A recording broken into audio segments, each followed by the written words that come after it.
साफ तौर पे नजर आ रहा है कि सरकार किसी कीमत पर नहीं चाहती कि रीनीट हो। आपको क्या उम्मीद सुप्रीम कोर्ट से लग रही है जिस तरीके की पैरवी आप लोगों की तरफ से? देखिए, हमारी पैरवी के हिसाब से हमको ये लग रहा है कि हम ये कोर्ट को दिखाने में समर्थ होंगे कि ये मास पेपर लीक था और इसको दोबारा कराया जाना चाहिए। देखिए, हमारे पास कुछ तथ्य ऐसे हैं, जैसे पटना में जो FIR हुई थी उसमें एक दिन पहले पेपर लीक होने की बात कही गई है। तो अगर एक दिन पहले पेपर लीक हो गया तो इट मीन्स कि वो काफ़ी जगह पे सर्कुलेट हुआ होगा। तो यहाँ बात अन्याय की है। अगर बच्चों के साथ अन्याय हुआ है तो उनके साथ न्याय करना ज़रूरी है। इसी के लिए हमने कोर्ट के दरवाजे खटखटाए हैं। बड़े लेवल पे, मास लेवल पे जो है पेपर जो है लीक नहीं हुआ। सरकार का शुरू से ये स्टैंड था और कल के एफिडेविट देखने के, क्योंकि काफ़ी लेट मिला, NTA का ही एफिडेविट हम पढ़ पाए और MTA के एफिडेविट के हिसाब से इसमें तो उन्होंने कोई लीक ही नहीं हुआ है और उन्होंने पटना वाले लीक केस को भी लीक नहीं बताया है।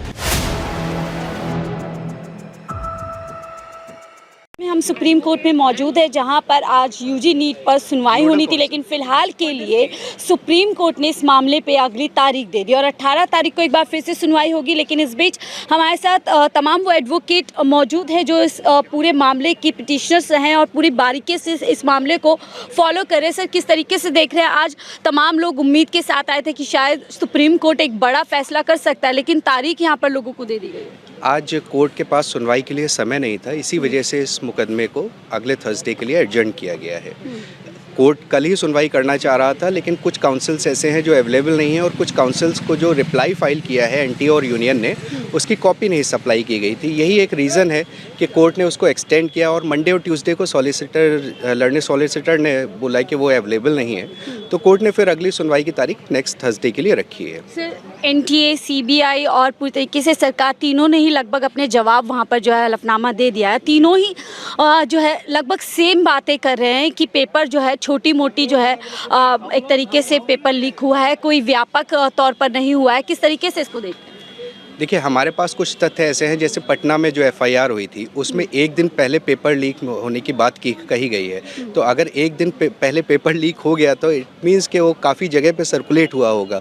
और आपने जो अरेस्ट किए हैं तो ऑल ओवर इंडिया से आपने अरेस्ट किए हैं। जो मेन एक्यूज़ है जिसका इन्वॉल्वमेंट है इसमें, उसके भी तार काफ़ी स्टेट्स में जुड़े हुए हैं, जो कि खुद पुलिस ने एडमिट किया है।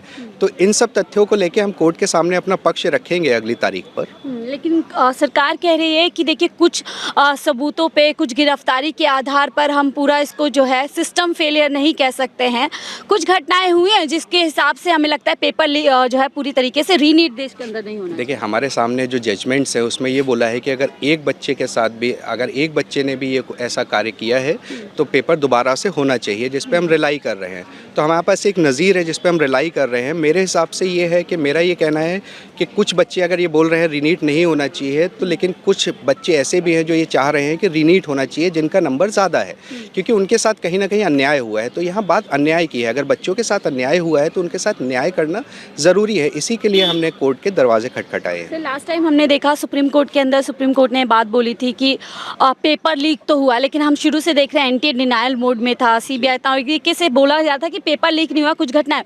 लेकिन सुप्रीम कोर्ट के बाद क्या लगता है, अभी भी ये बात बोली जा रही है कि सिर्फ पटना और गोधरा में हुआ है? देखिए, CBI ने जो भी अपना स्टेटस रिपोर्ट फाइल की है उसकी कॉपी हमको सर्व नहीं की गई है। तो अभी हम यही नहीं बता सकते, जब तक वो कॉपी हमारे पास नहीं आती, कि हम ये नहीं बता सकते कि उन्होंने अपनी रिपोर्ट में क्या दिया है, कहाँ कहाँ उन्होंने लीक का ब्यौरा दिया है।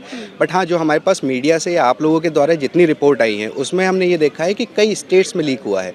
तो अगर कई स्टेट्स में, अगर आप उसको कन्फाइन कर रहे हैं खाली गोधरा और पटना, जहाँ पर आप ये बोल रहे हैं मास पेपर लीक नहीं है, बट अगर आप और स्टेट्स में भी जाके देखेंगे तो कई जगह पे आपने कई गिरफ्तारियां की है। तो ये ऑलरेडी ये शो करता है कि ये मास पेपर लीक था। कई रेड फ्लैग्स में भी सुप्रीम कोर्ट में बात हुई, जिससे जैसे जो टॉपर रहे 67 की 67 टॉपर किया, उसके लेकर के अलग अलग जो है पैरवी करता नजर आ रहा है NTA। जी, तो NTA ने अपना एक IIT मद्रास से अपने रिप्लाई में लिखा है कि उन्होंने IIT मद्रास से इसका पूरा कंपाइलेशन करवाया है और उसके बाद उन्होंने एक चार्ट वगैरह दिया है कोर्ट को। तो हम लोगों को ये रिप्लाई कल रात में मिला है और एक रिप्लाई आज सुबह मिला है। अभी हम लोग उसके पूरी तरीके से एनालाइज नहीं कर पाए हैं। एक बार हम भी उसको एनालाइज कर ले, फिर हो सकता है हम भी उसके जवाब में एक अपना छोटा सा रिजॉइंडर फाइल करेंगे कोर्ट के सामने। जिस तरीके के जवाब NTA, CBI तमाम जो एजेंसी उन्होंने दिया है, जो सुप्रीम कोर्ट ने पिछली सुनवाई में कहा था कि यदि इलेक्टोरल मीडियम से पेपर लीक हुआ है तो फिर तो पेपर जो है फिर से कराना होगा, उसी को देखते हुए जवाब दिया कि किसी भी तरीके से पेपर देश में दोबारा ना हो। देखिए पेपर तो जो हम लोग दिखा रहे हैं, हमारे पास जो तथ्य हैं उस हिसाब से तो ये है कि आप जब इतने स्टेट्स में ये व्यापक तरीके से फैला हुआ है तो इसका मतलब है कि कहीं ना कहीं अब एनटीए इन तथ्यों को छुपा रहा है कोर्ट के सामने कि नहीं ये नहीं फैला हुआ है, क्योंकि कोई भी एजेंसी अपने ऊपर ये दाग नहीं लेना चाहेगी कि हमारी वजह से ये पेपर लीक हुआ या हमारे लोग इसमें इन्वॉल्व थे या कुछ इंटरनल मैटर था।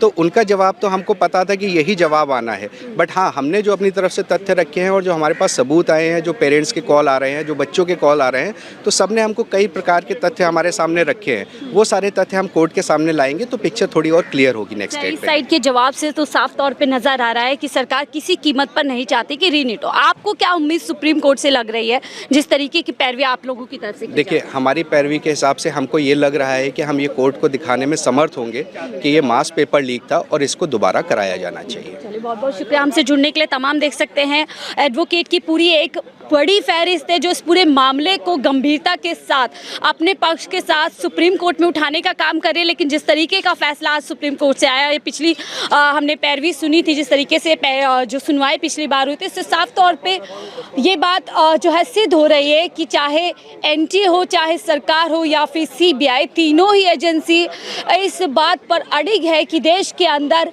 कम से कम नीट पेपर ना हो। और ये जो स्कैम सामने आया है, जो धांधलीबाजी सामने आई है, उसको सरकार किसी भी तौर पर सिस्टम का फेलियर बताना नहीं चाहती है, वो इसको छोटा दिखाना चाहती है, बहुत ही सामान्य सी एक घटना बता करके जो है चुनिंदा लोगों के ऊपर जो है एक तरीके से ठीकरा फोड़ना चाहते हैं। फिलहाल के लिए मुझे दीजिए इजाज़त। आप देख मामले में हमारे साथ सुप्रीम कोर्ट के वरिष्ठ वकील धीरज सिंह जी मौजूद हैं जो पूरे मामले को देख रखे हैं। सर, तारीख मिल गई है, लोगों की उम्मीद थी कि शायद आज कुछ सुप्रीम कोर्ट से बड़ा फैसला नीट को या रीनीट को लेकर के आ सकता है। मैडम बिल्कुल लोगों की उम्मीद थी, लेकिन हम सबको ये भी नहीं भूलना चाहिए कि कोर्ट के पास बहुत सारी पिटीशंस लगी हुई हैं, तरह तरह के काम हैं और आज कोर्ट इसको सुनना भी चाहती थी पर लंच के बाद बेंच अवेलेबल नहीं थी।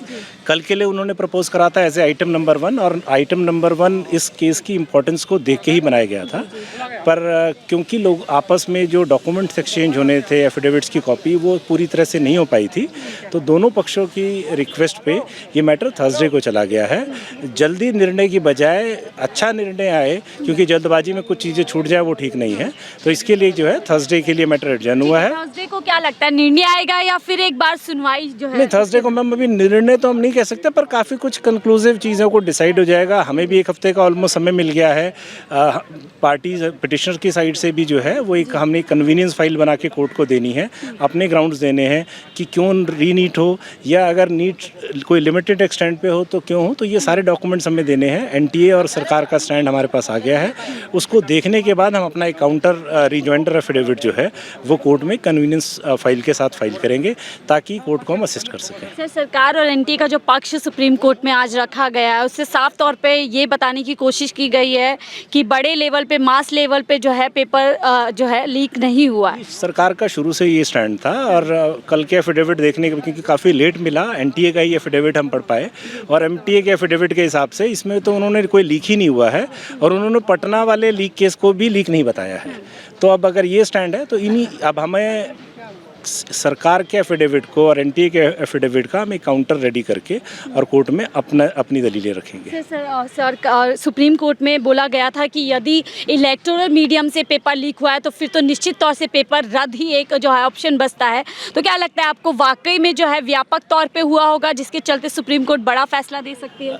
मैडम, इसमें सुप्रीम कोर्ट की पहले भी कुछ जजमेंट्स आ रखी हैं। एक जजमेंट तो हमारे चीफ जस्टिस साहब की जजमेंट है जो कि डीएसएसबी के एग्ज़ाम से रिलेटेड है और उस जजमेंट में लिमिटेड एक्सटेंट पे लीक हुआ। अगर लीक सिस्टमेटिक वे में हुआ है, ये प्रूफ हो जाता है, तो वो बड़े पैमाने पे हो या छोटे पैमाने में हो, ये इमेटीरियल हो जाता है। अगर कहीं संस्था की इन्वॉल्वमेंट आ जाती है और एक सिस्टमेटिक वे में लीकेज प्रूव होती है तो रीनीट हो सकता है। सर, आखिरी सवाल लेती हूँ। आप लोग याचिका करता हैं, आप लोगों के पास कई तथ्य हैं, कई गिरफ्तारी हुई है, देश लेवल पे किस तरीके से धांधलेबाजी की गई है, क्या आप लोग तमाम सबूत वहाँ पर प्रेजेंट कर करके वाकई में रीनीट का फैसला सरकार बिल्कुल, इसीलिए कोर्ट ने भी हमें लास्ट डेट पे बोला था कि आपके पास जो भी तथ्य हैं वो, क्योंकि 38 पिटीशन है, 38 लोगों को सुनना कोर्ट के लिए बड़ा मुश्किल हो जाएगा, तो कोर्ट ने कहा कि आप सब लोग आपस में मिलके एक जॉइंट कन्वीनियंस फाइल कोर्ट को सबमिट करें जिसमें सारे तथ्य इंक्लूड कर लें। ठीक है, बहुत बहुत शुक्रिया हमसे जुड़ने के लिए। तो ये थे याचिकाकर्ता